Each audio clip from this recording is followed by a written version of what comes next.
तारीख है 9 अगस्त 2024। सुबह का वक्त होता है। सभी लोग अपने घरों में आराम से सो रहे हैं। तभी कोलकाता में एक लेडी ट्रेनी डॉक्टर के पिता के मोबाइल पे कॉल आती है और उनसे कहा जाता है कि आपकी बेटी की तबीयत ठीक नहीं है। इतना कहकर कॉल डिस्कनेक्ट कर दिया जाता है।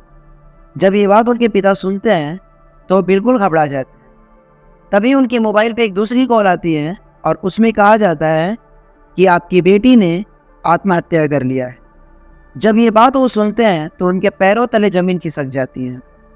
फिर उनके पास तीसरी कॉल आती है और उनसे कहा जाता है कि आप जल्द से जल्द हॉस्पिटल पहुंचिए। जब वह हॉस्पिटल पहुंचते हैं तो सबसे पहले वो ये देखते हैं कि हॉस्पिटल में काफ़ी ज़्यादा भीड़ लगी रहती है। मगर उनके पहुंचने के बाद उनको गेट पे ही रोक दिया जाता है और उनसे कहा जाता है कि आप काफ़ी दूर से आए हैं, थोड़ा आराम कर लीजिए, थोड़ा पानी वानी पी लीजिए, फिर अपनी बेटी से मिलिएगा। ऐसा करते करते उनको पूरे 3 घंटे तक उस हॉस्पिटल की गेट पे रोक के रखा जाता है और 3 घंटे बाद एक आदमी आता है और उनसे धीरे से कहता है कि सेटलमेंट कर लीजिए। जब ये सेटलमेंट की बात उसके पिता सुनते हैं तो बिल्कुल चौंक जाते हैं, क्योंकि 9 अगस्त से ठीक एक दिन पहले 8 अगस्त को रात को 12 बजे उनकी अपने बेटी से बात हुई थी, जिसमें उनकी बेटी ने कहा था कि पिताजी, मैं रात को राउंड चेकअप पे जा रही हूँ, यानी कि राउंड अप पे जा रही हूँ। राउंड अप से आने के बाद मैं आपसे आराम से बात करती हूँ। मगर जब वो रात को 12 बजे राउंड अप पे गई तो राउंड अप से आने के बाद रात को 2 बजे वो अपने 2 जूनियर डॉक्टरों के साथ रात का डिनर करती हैं। और जब रात 2 बज चुकी रहती है तो फिर वो सोचती हैं कि मैं इस वक्त क्या घर पे कॉल करूं। फिर वो सोचती हैं कि 2 तो बज ही चुका है, कल बात करेंगे। और रात को वो उसी बिल्डिंग के 4th फ्लोर पे, जो कि एक सेमिनार हॉल होता है, उसमें जा कर के आराम करने लगती हैं।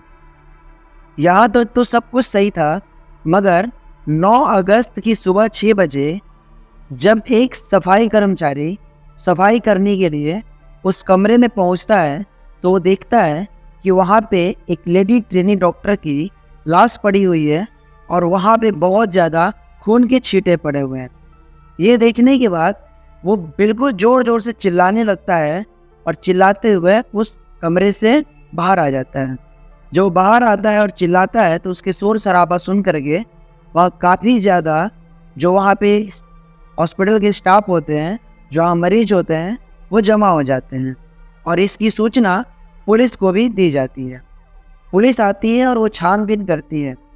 पुलिस की गहरी छानबीन करने के बाद उस डेड बॉडी के पास से एक ब्लूटूथ ईयरफोन प्राप्त होता है। जब ब्लूटूथ ईयरफोन प्राप्त होता है उसके बाद CCTV को खंगाला जाता है, जिसमें देखा जाता है कि एक व्यक्ति जिसका नाम संजय रॉय होता है, वो रात को ठीक 3 बजे उस कमरे में जाता है और लगभग 4 बजे के आसपास उस कमरे से बाहर आता हुआ दिखाई देता है। यह देखने के बाद जब उस व्यक्ति को, जो संजय रॉय था, उसके बारे में जानकारी जुटाई जाती है तो पता चलता है कि यह संजय रॉय 8 तारीख को किसी मरीज को हॉस्पिटल में भर्ती कराने के लिए आया था और 8 अगस्त को भर्ती कराने के बाद वो शाम के समय में वापस भी चला गया। फिर रात को 1:30 बजे, यानी 1:30 पे यह फिर से हॉस्पिटल में आता है और उस मरीज से मिलने के बाद यह ग्राउंड में टहलने लगता है और ग्राउंड में टहलते टहलते यह 4th फ्लोर पे भी जाता है और चारों तरफ देखने के बाद रात को 3 बजे उस कमरे में ये प्रवेश करता है और 4 बजे उस कमरे से बाहर आता है। जब इसके बारे में जानकारी जुटाई गई तो पता चलता है कि यह एक वॉलंटियर के रूप में पुलिस ऑफिसर्स के साथ काम कर रहा था और इसकी सैलरी मात्र 12,000 रुपये थी, जो कि पुलिस वालों के साथ रहते रहते इसको काफ़ी पुलिस वालों के साथ और काफ़ी उच्च अधिकारियों के साथ संपर्क हो गया था। इसलिए यह उन्हीं के जैसा रहन सहन में रहता था, जिस कारण यह हॉस्पिटल में कभी भी आता था तो हॉस्पिटल के स्टाफ हों या फिर वहाँ के मरीज, सभी लोग यही समझते थे कि यह पुलिस का आदमी है। इस घटना के घटने के बाद भी जब यह 4 बजे के आसपास उस कमरे से निकला तो निकलने के बाद यह जा कर के सो गया आराम से। मगर जब सुबह इसका ब्लूटूथ वहाँ पे मिला तो पुलिस ने इसको बुलाया, तो इसने क्या किया था कि रात को जो कपड़े पहने हुए थे उसको इसने चेंज कर दिया था, और जल्दबाजी में जब पुलिस वालों ने इसे बुलाया तो यह वही कपड़ा पहन करके जो दूसरा वाला था ये चला आया। मगर पुलिस वालों ने जब उस ब्लूटूथ से इसके फ़ोन को मैच किया तो वो तुरंत कनेक्ट हो गया, जिससे पुलिस का शक इस पे बहुत ज़्यादा बढ़ गया।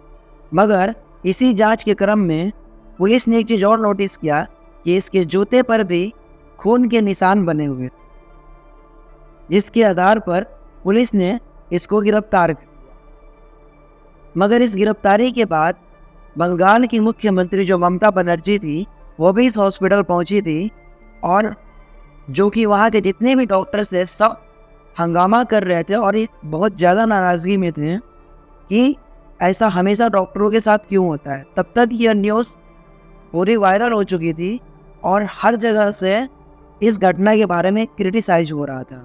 तो बंगाल की मुख्यमंत्री ने कहा कि ये जो घटना है 7 दिन तक पुलिस इसकी जांच करेगी, और जब तक 7 दिन में अगर पुलिस से कुछ नहीं होता है तो यह केस सीबीआई को सौंप दिया जाएगा।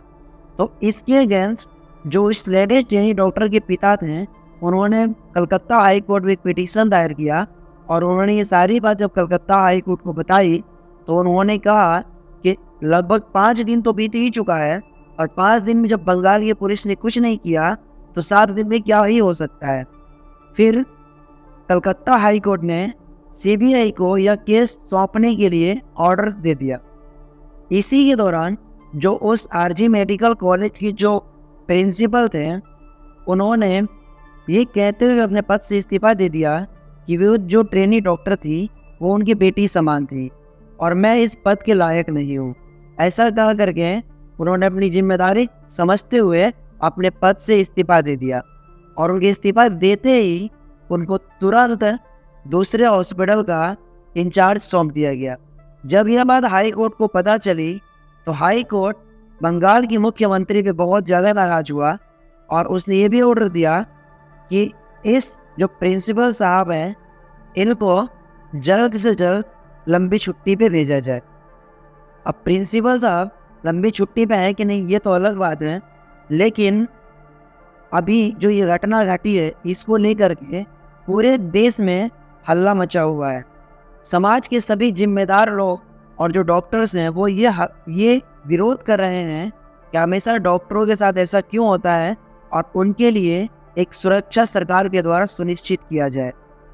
क्योंकि जो लेडी ट्रेनी डॉक्टर थी उनका जब पोस्टमार्टम होता है तो उस पोस्टमार्टम में इतना क्रूर तरीके से उनकी हत्या की गई रहती है, जिसमें ये लिखा रहता है कि उनके गर्दन की हड्डी जो होती है वो टूट गई रहती है, उनके होठों पे फ्रैक्चर हुआ रहता है, उनके पेट पे नाखून के निशान रहते हैं, यहाँ तक कि पैर में भी चोट रहता है। इस तरीके से उस घटना को अंजाम दिया गया रहता है, जिसे देख करके कहीं ना कहीं निर्भया जो दिल्ली कांड हुआ था उसकी याद आ जाती है। जब संजय रॉय के बारे में और ज़्यादा तहकीकात की जाती है तो पता चलता है कि उस संजय रॉय की 4 शादियाँ हो रखी होती हैं, जिनमें से उसकी 3 पत्नी उसे छोड़कर चली गई रहती है और एक पत्नी की मृत्यु हो गई रहती है, और उसके बहन से भी रिश्ते अच्छे नहीं रहते हैं। और उसकी जानकारी जब निकाली जाती है तो पता चलता है कि संजय रॉय एक पहले का बॉक्सर भी रह चुका है। तो यह कयास लगाए जा रहे हैं कि कहीं ना कहीं ये जो संजय रॉय है इसने बहुत बुरी तरीके से उस लेडी ट्रेनी डॉक्टर को मारा होता है, और फिर मारने के बाद ये जो घटना उसको अंजाम दे करके आराम से वहाँ से निकल जाता है।